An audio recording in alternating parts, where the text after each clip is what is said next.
हरी बहन उस छोटे से बच्चे का लालन पालन हमसे कैसे होगा? 9 महीने बालक को गर्भ में धारण करना, अपने शरीर को बिगाड़ लेना हमसे तो नहीं होगा। 8 पहर बच्चे की सेवा में जाकर उसकी सेवा में लगे रहना, स्वयं मलमूत्र में लेटना, बच्चे को सूखे में सुलाना, ये सब मुझसे कैसे होगा? यहाँ तक कह रही है कि मुझे लगता है इस संसार में जिनकी संतान है वो सबसे ज्यादा ऐसा भाव रखती है वो धुंधली, और शायद यही कारण था जिसके ऐसा भाव हो, नीच जिसकी सोच हो, भगवान भला उसको संतान कैसे दे?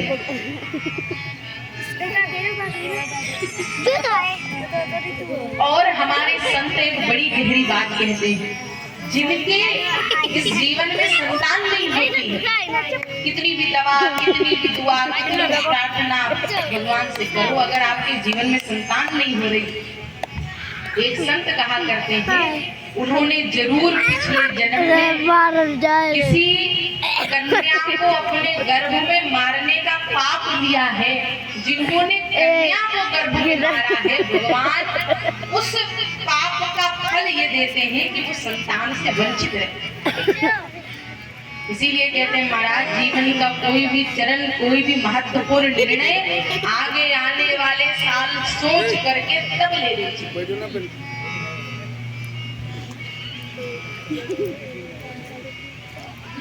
लेकिन धुंधली अपने पति से प्रेम भी बड़ा करती है। पति पूछेगा फल खाया कि नहीं, तो झूठ बोलना पड़ेगा, क्या कहे? तो पड़ोसन ने कहा ऐसा करो, तुम अपने पति से झूठ कह दो कि मैंने फल खा लिया है, पर फल खाओ मत। धुंधली ने कहा फल नहीं खाएंगे तो संतान कहाँ से होगी? तो बहन कह रही है मैं गर्भ से हूँ, मेरे तो पहले 2-4 बच्चे घर में डोल रहे हैं। ऐसा करो कि मैं तुमको वचन देती हूँ, जब मेरी ये संतान जन्म लेगी तो मैं बिना किसी को बताए चुपचाप अपनी संतान तुम्हारी गोद में डाल जाऊंगी। तुम सबसे कहना ये हमारा बच्चा है। अगर बेटा हो तब तो बढ़िया बढ़िया, अगर बेटी हो मेरे तो पति से कहना कि संत ने गलत फल दिया था, गलत मंत्र पढ़ा था, इसलिए बेटी हो गई। अब धुंधली के मन की बात हो गई। धुंधली ने पति से झूठ बोल दिया कि हाँ हमने फल खा लिया है, हम गर्भ से हैं। 7 महीने धुंधली ने नकली नाटक बनाया कि हम गर्भ से हैं। फल का क्या किया? तो पड़ोसन ने कहा जरा फल की परीक्षा ले लो, असली है कि नकली। घर में गाय बंधी है जिसके कभी बछड़ा नहीं हुआ, उस गाय को फल खिला दिया और गाय गर्भ से हो गई। पड़ोसन के 7 महीने बाद एक बेटा हुआ और पड़ोसन रात में चुपचाप आई अपना बेटा धुंधली की धुंधली ने प्रसन्न होकर के अपने पति से कहा बधाई हो स्वामी, छोरा हुआ है, बेटा हुआ है।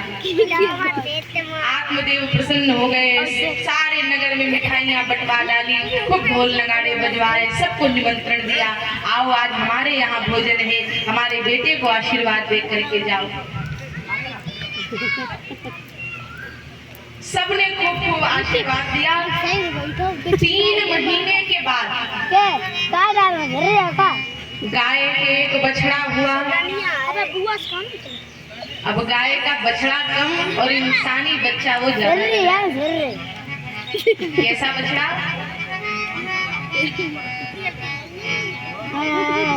गाय से एक मनुष्य के रूप का बालक जन्म लेता है, जिसके कान केवल गाय की तरह है और शरीर इंसान की तरह है।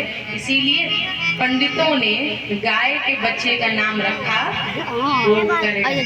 बोलिए गोकर्ण जी महाराज की। संत के फल से जो बालक हुआ उसका नाम था गोकर्ण। और इधर धुंधली ने अपने बेटे का नाम क्या रखा? अच्छा, जब अभी तक तो धुंधली को कोई ममता नहीं थी, हमारे में संतान नहीं चाहिए थी, लेकिन जैसे बेटा हुआ, छोटे से बच्चे को देखो, आस पड़ोस वाले के भी बच्चे को देखो तो यूं ही प्रेम आ जाता है। अब वो बच्चा तो धुंधली की गोद में खेल रहा है, धुंधली को उससे प्रेम होने लगा। पंडित आए, कहने लगे नामकरण किया जाए, तो धुंधली कह रही नाना मेरा बच्चा है, नाम तो मैं ही रखूंगी। पहले नियम होता था कि पुरोहितों के द्वारा ही संतानों का नामकरण कराया जाता है, ऐसे नहीं जो मन में आया वो नाम रख दो। जन्म तिथि के अनुसार, ग्रह नक्षत्रों के अनुसार ब्राह्मण आते थे और आपके बच्चे को नामकरण करते थे। बात क्या है, मम्मी जी कह रही हम अपना नाम रखेंगे, पिताजी कह रहे ना हम तो ये कहेंगे, वो आ रहे वो लड़ रहे, नहीं नहीं हमको नहीं चाहिए, नाम तो हम रखेंगे। सब अपना अपना अधिकार जताने में पड़ेंगे। धुंधली ने कहा मेरा बच्चा